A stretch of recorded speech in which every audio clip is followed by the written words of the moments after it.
Hello dear students, इस lecture में हम फोटो इलेक्ट्रिक इफेक्ट का नेक्स्ट पार्ट और वो है हमारे पास में effect of frequency of incident radiation. इससे पहले हम पिछले पार्ट में effect of intensity on photo electric current and effect of potential on photo electric current को डिस्कस कर चुके हैं। यदि आपने पिछला वीडियो नहीं देखा है तो उसको ज़रूर देखें और चैनल पे नए हैं तो प्लीज़ चैनल को सब्सक्राइब जरूर करें। अब यहाँ हम बात करते हैं effect of frequency of incident radiation.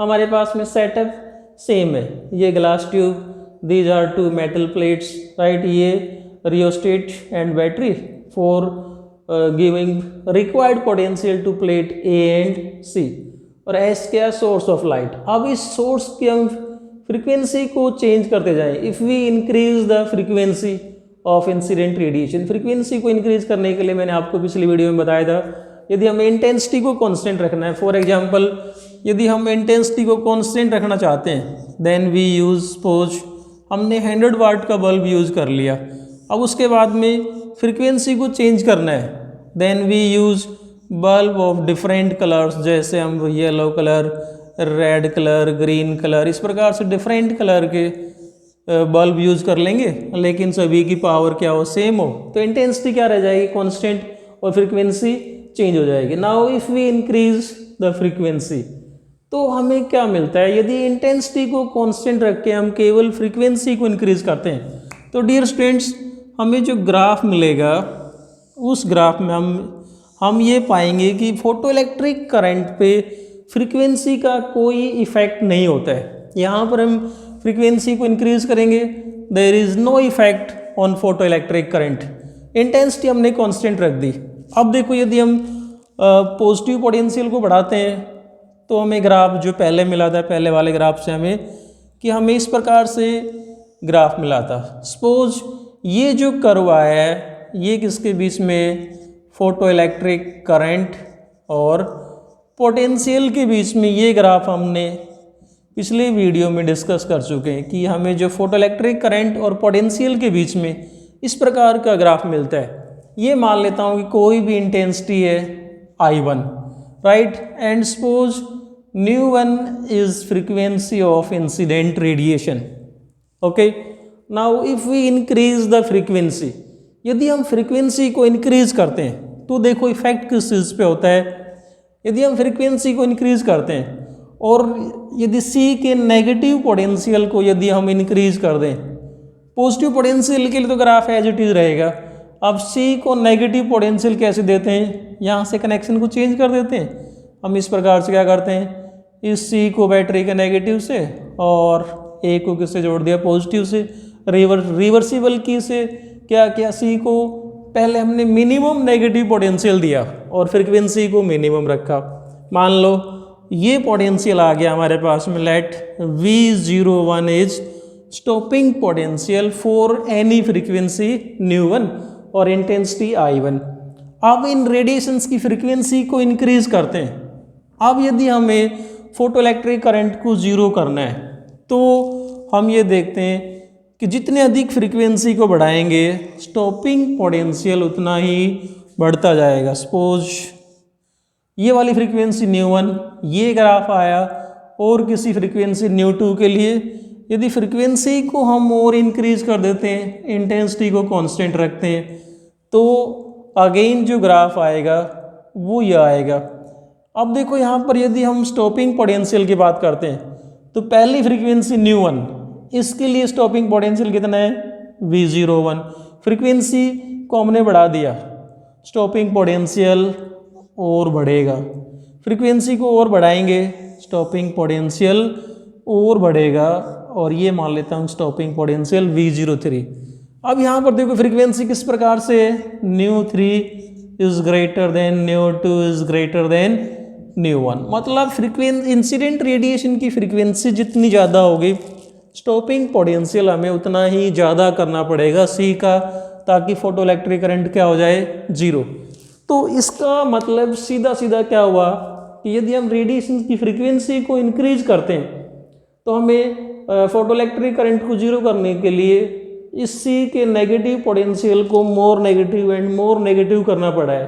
तो इसका मतलब क्या हुआ कि यहाँ से जो इलेक्ट्रॉन निकल रहे हैं इन इलेक्ट्रॉन की काइनेटिक एनर्जी किस पे डिपेंड करती है? इंसिडेंट रेडिएशन की फ्रीक्वेंसी पे। जितनी अधिक फ्रीक्वेंसी को बढ़ाएंगे इलेक्ट्रॉन की काइनेटिक एनर्जी उतनी ही ज़्यादा बढ़ती है, और जितनी ज़्यादा ये इलेक्ट्रॉन एनर्जेटिक होंगे उतना ही सी का पोटेंशियल, नेगेटिव पोटेंशियल उतना ही ज़्यादा करना पड़ेगा। इसका मतलब क्या हुआ कि जो ये स्टॉपिंग पोटेंशियल है ये किस पे डिपेंड करता है? फ्रीक्वेंसी पे डिपेंड करता है, ना कि इंटेंसिटी पे। सोर्स की इंटेंसिटी को यदि हम और बढ़ाते जाएं, राइट, देखो यदि हम दूसरा ग्राफ प्लॉट करते हैं, if we plot another graph, इस प्रकार से दूसरा ग्राफ प्लॉट करते हैं, और यदि हम क्या करते हैं, इंटेंसिटी को इंक्रीज करते जाएं, if we increase the intensity, तो केवल suppose this is intensity I1, this is intensity I2, this is intensity I3, और फ्रीक्वेंसी को यदि हमने क्या किया, कांस्टेंट रखा। यदि फ्रीक्वेंसी को कांस्टेंट रखा, केवल इंटेंसिटी को इंक्रीज किया, तो स्टॉपिंग पोटेंशियल देखो हर केस में कांस्टेंट है। लेकिन यहाँ पर हम क्या कर रहे हैं, फ्रीक्वेंसी को इंक्रीज कर रहे हैं, तो साथ में स्टॉपिंग पोटेंशियल भी इंक्रीज हुआ।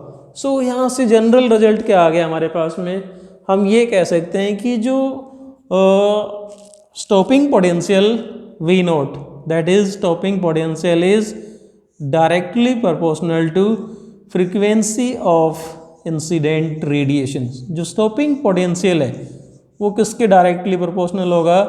Frequency of incident radiation. ये हमारे पास में इफेक्ट सामने निकल के आया कि what is the effect of incident radiation. क्या इफेक्ट हुआ? Effect of frequency. क्या इफेक्ट हुआ कि stopping potential is directly proportional to frequency of incident radiation. So अब यदि यहाँ से हम स्टॉपिंग पोटेंशियल और फ्रीक्वेंसी के बीच में ग्राफ प्लॉट करें तो किस प्रकार का आएगा?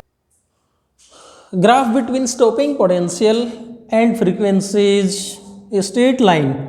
लेकिन ये जो ग्राफ है ये ओरिजिन से शुरू नहीं होता, बल्कि किसी फ्रीक्वेंसी के एक मिनिमम वैल्यू, जिसको हम क्या कहते हैं, थ्रेशोल्ड फ्रीक्वेंसी, ये वाली फ्रीक्वेंसी जिसका नाम है थ्रेशोल्ड फ्रीक्वेंसी, राइट। अब देखो थ्रेशोल्ड फ्रीक्वेंसी के बाद में जो स्टॉपिंग पोटेंशियल है that is directly proportional to frequency of incident radiation. तो ये ग्राफ यहाँ से क्यों शुरू हुआ है? हमें ये पता है कि जब हम यहाँ से जो हमारे पास में सोर्स है, जब इस सोर्स से रेडिएशंस को इस मेटल प्लेट पे फॉल करते हैं तो इन रेडिएशंस की क्या होनी चाहिए? एक मिनिमम एनर्जी होनी चाहिए। तो मिनिमम एनर्जी के लिए we know that formula of energy of incident radiation is given by relation E equal to H nu. तो जब तक ये फ्रीक्वेंसी थ्रेशोल्ड फ्रीक्वेंसी के बराबर नहीं होगी तब तक इस मेटल में से कोई भी इलेक्ट्रॉन नहीं निकलेगा। यदि कोई इलेक्ट्रॉन इजेक्ट ही नहीं होगा तो हमें किसी पोटेंशियल की जरूरत ही नहीं है। सो स्टॉपिंग पोटेंशियल हमें कब चाहिए? जब यहाँ से इलेक्ट्रॉन निकले। इलेक्ट्रॉन कब निकलेंगे? जब हम फ्रीक्वेंसी को बढ़ाते जाएंगे और फ्रीक्वेंसी की वैल्यू एक मिनिमम फ्रीक्वेंसी जिसका नाम क्या है, स्टॉपिंग थ्रेशोल्ड फ्रीक्वेंसी, इसके बराबर होगी, तब इलेक्ट्रॉन निकलना शुरू होते हैं। तब इलेक्ट्रॉन को रोकने के लिए हम क्या अप्लाई करते हैं? स्टॉपिंग पोटेंशियल अप्लाई करते हैं, राइट। सो ग्राफ क्या आया? Graph is straight line. Now suppose we have two different metal. मान लो एक मेटल हमारे पास में ये है ए, दूसरा मेटल ये ले लेता हूँ मैं B. This is the graph for stopping potential and frequency for two different metal A and B. तो यहाँ से ये क्लियर है कि जो मेटल ए है इसके लिए थ्रेशोल्ड फ्रीक्वेंसी कम है, राइट। मेटल बी की थ्रेशोल्ड फ्रीक्वेंसी ज़्यादा है। तो इसका मतलब यहाँ से हम किसी भी मेटल का यदि हमें वर्क फंक्शन निकालना हो then we can find the work function. Simply हम देखो इस मेटल ए का हमें वर्क फंक्शन निकालना हो तो कैसे निकाल सकते हैं? इस ग्राफ को यदि हम एक्स्ट्रापोलेट कर देते हैं और ये आके पोटेंशियल वाला एक्सिस को यहाँ इंटरसेप्ट करता है, इसी प्रकार से ये जो ग्राफ है इसको यदि हम एक्स्ट्रापोलेट कर देते हैं और ये पोटेंशियल एक्सिस को यहाँ इंटरसेप्ट करता है, तो ये जो इंटरसेप्ट हमारे पास में आया, जो फर्स्ट मेटल है इसके लिए ये जो इंटरसेप्ट है इसको हम क्या लिख सकते हैं? It is equal to -φ1/e। और जो सेकंड मेटल है इसके लिए ये जो इंटरसेप्ट होगा that is equal to phi 2 upon e. देखो हम कैसे कह सकते हैं ये, we know that phi is equal to H nu naught, right, और वी नो दैट फाई क्या वर्क फंक्शन, और work function means energy, and energy of जो इलेक्ट्रॉन निकल के आ रहा है उसकी मैक्सिमम एनर्जी किसके बराबर है, E into V naught, then V naught is equal to क्या होगा, phi upon e, right, then phi किसके बराबर होगा, phi is equal to E into V naught, and this is potential, right, this is potential for first metal and this is potential for second metal. So ये जो intercept है, यदि इस intercept को हम ई से मल्टीप्लाई कर देंगे तो क्या मिल जाएगा, हमें वर्क फंक्शन मिल जाएगा। इस इंटरसेप्ट को यदि हम ई से मल्टीप्लाई कर देते हैं then we can say that work function, इस ग्राफ से यदि हमें किसी भी मेटल के लिए वर्क फंक्शन निकालना है then work function is equal to E into magnitude of intercept, magnitude of intercept on potential axis, on potential axis, potential axis पे जो इंटरसेप्ट है उसका जो मैग्नीट्यूड होगा उसको ई से मल्टीप्लाई कर देंगे, क्या मिलेगा हमें, वर्क फंक्शन। किसी भी मेटल के लिए वर्क फंक्शन निकालना हो तो इस प्रकार से हम क्या कर सकते हैं, वर्क फंक्शन निकाल सकते हैं। सो हमारे पास में फ्रीक्वेंसी का जो इफेक्ट आया वो क्या आ गया, जो स्टॉपिंग पोटेंशियल है, stopping potential is directly proportional to frequency.